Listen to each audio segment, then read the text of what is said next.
This game is almost criminally underpriced at $11.99. It's called Zero Hour, and if you like games like Ready or Not, Ground Branch, Classic Rainbow Six, or Classic Ghost Recon, you really should check it out. In this video, we're going to take a look at key features which make Zero Hour different from those games, and check out a little gameplay so you can see it in action. I'll also be rating those features from 1 to 4 stars.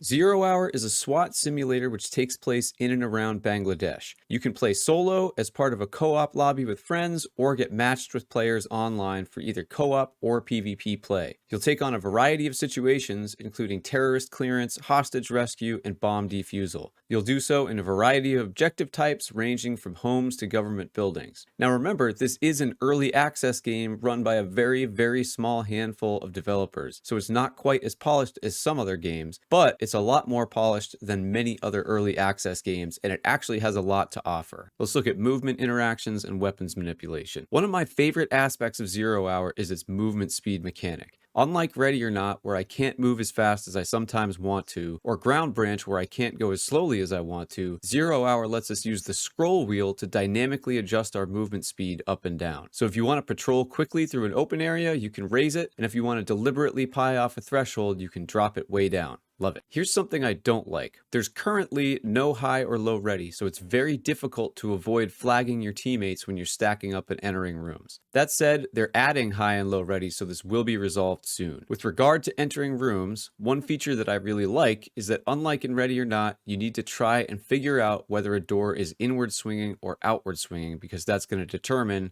who does what. Also, you can only kick inward swinging doors, which I love because it can give you another tactical problem to solve. I'm going to give the movement 3 stars. Let's talk about the maps. The maps are really good in this game. You get a good mix of living spaces, government buildings, maze-like compounds, and businesses. The geometry of the spaces is legitimately challenging at times, and it will make you have to stop and think. Some hallways are deliberately very narrow, and some spaces are wide open and flanked by huge windows. If you're trying to use CQB tactics, some of these spaces will force you out of your comfort zone, which I love. Maps, 4 stars. By the way, if you're new here, I'm Deathscreens. If you want more game reviews, tactical gameplay, and tactical breakdowns, then consider subscribing and liking this video. If you want to check out Zero Hour and support the channel, then you can pick it up from the channel's game store at no extra cost to you. And if you want to play tactically in a casual, friendly, non-toxic setting, then I encourage you to come to our Discord and play. Let's look at AI. The AI seem relatively simple, but they're still relatively difficult. They'll push you from multiple directions, and they can be very accurate, so if you're careless, you'll end up getting domed. A fair number of them are also wearing S-vests, so you really need to make sure that you're picking up security in all directions. Overall, the AI are not geniuses, but they're still challenging and satisfying to play against. I'm going to give them 3 stars. Let's look at use of force. Zero Hour is obviously not the only game to do this, but the use of force system in Zero Hour is particularly challenging. It's fundamentally a law enforcement simulator, so you can't go around blasting everything you see. At the end of each mission, you'll be scored based on your thoroughness in collecting weapons, disarming traps, etc., but you'll also be strictly penalized for unlawful uses of force. You might scoff at this, but the points are actually important in this game because you need to accrue them in order to unlock more maps to play. 3.5 stars. Alright, weapons. The weapons are pretty good. The shooting feels pretty chunky and kinetic. The sounds are okay. There's actually a pretty darn good variety for a small game like this. You've got a decent mix of Western weapons, Eastern weapons, handguns, rifles, submachine guns, etc. There are some limitations on the customization, however. You cannot add both a flashlight and a laser, which is frustrating at times, and what I typically do to get around this is just to take a laser on the rifle if we're planning to cut the power, and a flashlight on the handgun. And oh yeah, that's another thing. The game lets you cut off the power so you can get the nods advantage, which is awesome. More games need this. The weapons are pretty good. I'm giving them 3 stars. Equipment. So this is one of the game's notable limitations. You only get to bring 3 pieces of equipment: frag grenades, flashbang grenades, etc. But here's the kicker. One of those slots is taken up by your med kit, leaving only 2 slots for grenades. Not only that, but if you take night vision, that will eat one of your grenade slots. On top of that, there's a limit to how many of a particular item your team can take. So let's say you have 7 people on your team. Only 5 of them can take flashbang grenades. Believe it or not, this also applies to weapons. I honestly can't think of a rational reason for any of these limitations, so the headcanon that I've come up with to explain it is just that this is the least funded SWAT team in the world, and they're stuffing grenades in their 2 pants pockets because they can't afford tactical gear. That said, It's a small complaint, but seriously, fix this, please. The equipment limits are my least favorite part of this game, so I'm going to give the equipment 1 star. Mission planning is a double-edged sword. On the one hand, they do something wholly unique and very useful. You get to plan using this 3-dimensional map, which lets you cut away different levels to check out the floor plan in detail.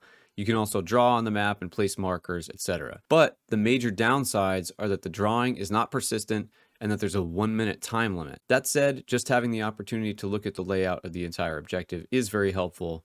I love this feature, but it's still a work in progress. 2 stars. All right, let's look at the PvP matchmaking.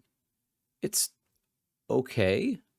It kind of feels like old Counter-Strike where you join the game, select your loadout, load in, and then everyone runs around randomly until you get killed from an unexpected direction. But getting with randoms is very hit or miss. I give them PvP matchmaking 2 stars. With that, enjoy a taste of the gameplay. Copy, Gillet's point. Getting up, moving. Left high, Gillet plug-in. Push past. Got your right.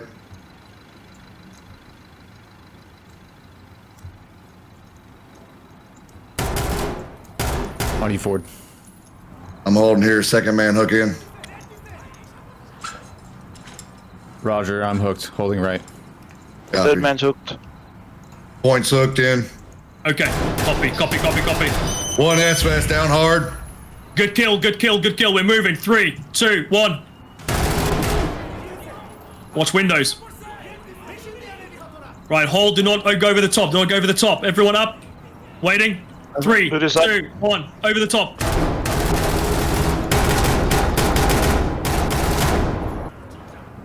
Watch Tango. Good killing. Well done. Okay. Right. Everyone ready. We're moving. 3, 2, 1. Pushing.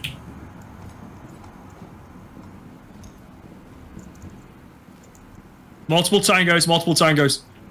I need a muzzle on me. Watch left. On the stairs. On you. On the stairs. Plug out left, please. Fuck's sakes.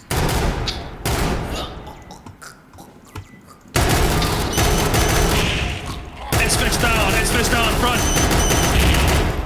Are we good? With you, boss. Good killing.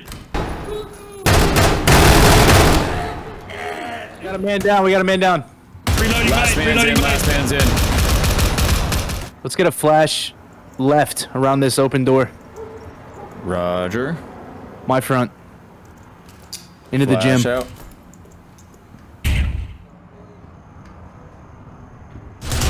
Right. Guy rear. Down.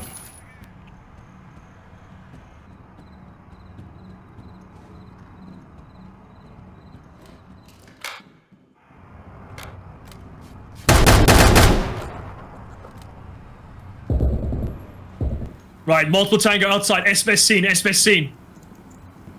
Moving to UG. We're gonna have contact here, lads.